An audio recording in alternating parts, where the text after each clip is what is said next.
Future Mama Shopping Trend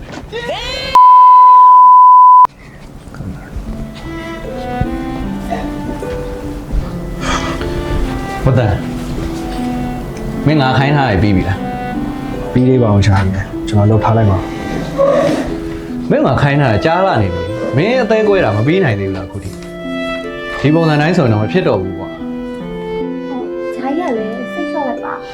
သူလည်းမကြိုက်ရအဆင်ပြေသွားမှာပါကနေတာဝတာထားလိုက် မင်းကဘာလို့မလို့ အဲ့တော့စောင့်ကြည့်လိုက်ပါဂျာကြီး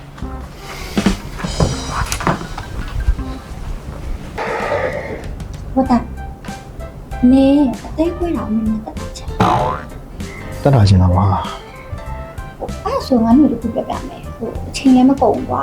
လူလည်းမပင်မန်းနေနေမစိတ်ကျင်တဲ့ပြောဆိုနေတဲ့အရာကိုငါပြမယ်ဆိုရင်မစိတ်မသားလား စိတ်စားပါလေ ဒီမှာ Future Mall ဆိုတဲ့ application ကိုထောင်းလို့ဆွဲလိုက်အဲ့ဒီမှာနေလိုချင်တဲ့ပစ္စည်းတွေအသင့်တော်ဆုံးစိတ်နဲ့အသင့်တော်ဆုံး quality တွေမှာတိုက်ပြီးတော့စိတ်ကြိုက်ယူနေစိတ်ကြိုက်တာဝယ်လို့ရတယ်လူကွာလာတော့ဝယ်စရာမလိုဘူးပြီးတော့သူတို့လူကွာရင်လာပို့ပေးရချင်းကိုလူပဲဘယ်လောက်တက်တာပေါ်လာနေဝယ်အောင်မဲ့ဒီ မိုင်းလာရအဲ့ဒီမှာကျန်ငါလိုချင်တဲ့ပစ္စည်းဒီမှာရှိတာပဲမျိုးဆက်တဲ့ generation ကြီးတွေတော့ကောင်းကောင်းတောင်းချတာဟောမချင်ဆိုင်မှာတော့ဝယ်လို့ပဲဈေးနှုန်းတွေအကုန်လုံးလိုက်မီးနေကြတယ်မိုင်းဆို ဒါပေါ်နေအသေးခွင့်နေတာ Future Mall မှာသိရတယ်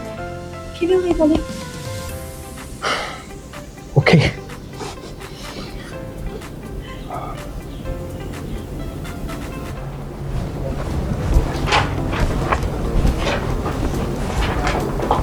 ဟုတ်တယ်ငါခိုင်းထားရပြီးပြီလား မပြီးသေးဘူးဆရာ ငါမင်းကိုခိုင်းထားတာကြာလာပြီလေကွာမင်းပုံကြည့်ရလဲအဆင်ပြေတဲ့ပုံပါပဲဘာတွေလုပ်နေလို့ခုထိမပြီးသေးရ Future Mama Shopping Trend ကောင်းတယ်အသေးကွဲတော့လည်းအလုံးမပြီးဘူးအသေးမကွဲတော့လည်းအလုံးမပြီးပြန်ကန်ဒီရေနေကတော့အတက်ကောင်းနေတင်ပေးလိုက်ပြန်ပြီ